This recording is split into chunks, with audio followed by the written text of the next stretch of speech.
जय श्री कृष्णा। अर्जुन के साथ अश्वत्थामा और कर्ण का युद्ध तथा उनकी पराजय। वैशंपायन जी कहते हैं, तदंतर अश्वत्थामा ने अर्जुन के ऊपर धावा किया। जैसे मेघ पानी बरसाता है, उसी प्रकार उसके धनुष से बाणों की वृष्टि होने लगी। उसका वेग वायु के समान प्रचंड था, तो भी अर्जुन ने सामना करके उसे रोक दिया और उसके घोड़ों को अपने बाणों से मारकर अधमरा कर दिया। घायल हो जाने के कारण उन्हें दिशा का भान न रहा। महाबली अश्वत्थामा ने भी अर्जुन की जरा सी असावधानी देख एक बाण मारा और उसके धनुष की प्रतंजा काट दी। उसके इस अलौकिक कर्म को देखकर देवताओं ने प्रशंसा की और द्रोण, भीष्म, कर्ण तथा कृपाचार्य ने भी साधुवाद किया। तत्पश्चात अश्वत्थामा ने अपना श्रेष्ठ धनुष तानकर अर्जुन की छाती में कई बाण मारे। अर्जुन खिलखिलाकर हंस पड़ा और उसने गांडीव को बलपूर्वक झुकाकर तुरंत ही उस पर नई प्रतंजा चढ़ा दी। फिर उन दोनों में रोमांचकारी युद्ध आरंभ हो गया। दोनों ही सूरवीर थे, इसलिए अपने सर्पाकार प्रज्वलित बाणों से वे एक दूसरे पर चोट करने लगे। महात्मा अर्जुन के पास 2 दिव्य तरकस थे, जिसमें कभी बाणों की कमी नहीं होती थी, इसलिए वह युद्ध में पर्वत के समान अचल था। इधर अश्वत्थामा जल्दी जल्दी प्रहार कर रहा था, इसलिए उसके बाण समाप्त हो गए। अतः उसकी अपेक्षा अर्जुन का जोर अधिक रहा।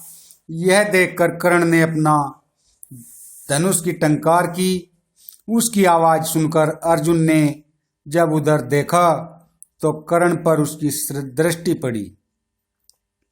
देखते ही अर्जुन क्रोध में भर गया और कर्ण को मार डालने की इच्छा से आंखें फाड़ फाड़ कर उसकी ओर देखने लगा। फिर अश्वत्थामा को छोड़कर उसने सहसा कर्ण पर धावा किया और निकट जाकर कहा, कर्ण, तू सभा में जो बहुत डींग हाँकता था कि युद्ध में मेरे समान कोई है ही नहीं, उसे सत्य करके दिखाने का आज यह अवसर प्राप्त हुआ है। मुझसे मुकाबला हुए बिना ही जो तू बड़ी बड़ी बातें बना चुका है, आज इन कौरवों के बीच मेरे साथ युद्ध करके उसको सत्य सिद्ध कर याद है। सभा के बीच में दुष्ट लोग द्रौपदी को कष्ट पहुंचा रहे थे और तू तमाशा देख रहा था। आज उस अन्याय का फल भोग। उन दिनों धर्म के बंधन में बंधे रहने के कारण मैंने सब कुछ सहन कर लिया था, किंतु आज उस क्रोध का फल इस युद्ध में मेरी विजय के रूप में तू देख। कर्ण ने कहा, अर्जुन, तू जो कहता है उसे करके दिखा। बातें बहुत बढ़ चढ़कर बनाता है, पर काम जो तूने किया है वह किसी से छिपा नहीं है। पहले जो कुछ तूने सहन किया है उसमें तेरी असमर्थता ही कारण थी। हाँ, आज से यदि देखूंगा तो तेरा पराक्रम भी मान लूंगा और मुझसे लड़ने की जो तेरी इच्छा है यह तो अभी अभी हुई है, पुरानी नहीं जान पड़ती। अच्छा, आज तू मेरे साथ युद्ध कर और मेरा बल भी देख। अर्जुन ने कहा, राधा पुत्र, अभी थोड़ी ही देर हुई है, तू मेरे सामने युद्ध से भाग गया था, इसलिए तेरी जान बच गई। केवल तेरा छोटा भाई ही मारा गया। भला तेरे सिवा दूसरा कौन मनुष्य होगा जो अपने भाई को मरवाकर युद्ध छोड़कर भाग भी जाए और सत्पुरुषों के बीच खड़ा होकर ऐसी बातें भी बनावे। ऐसा कहकर अर्जुन कर्ण के ऊपर कवच को भी छिन्न भिन्न कर देने वाले बाणों का प्रहार करने लगा। कर्ण भी बाणों की वृष्टि करता हुआ मुकाबले में डट गया। अर्जुन ने परतक बाण मारकर कर्ण के घोड़ों को बींध डाला। उसका हस्त्र त्राण काट दिया और भाते लटकाने की रस्सी भी काट डाली। तब कर्ण ने भी तरकश से तीर निकाले और अर्जुन के हाथों को बीन दिया। इससे उसकी बंधी हुई मुट्ठी खुल गई।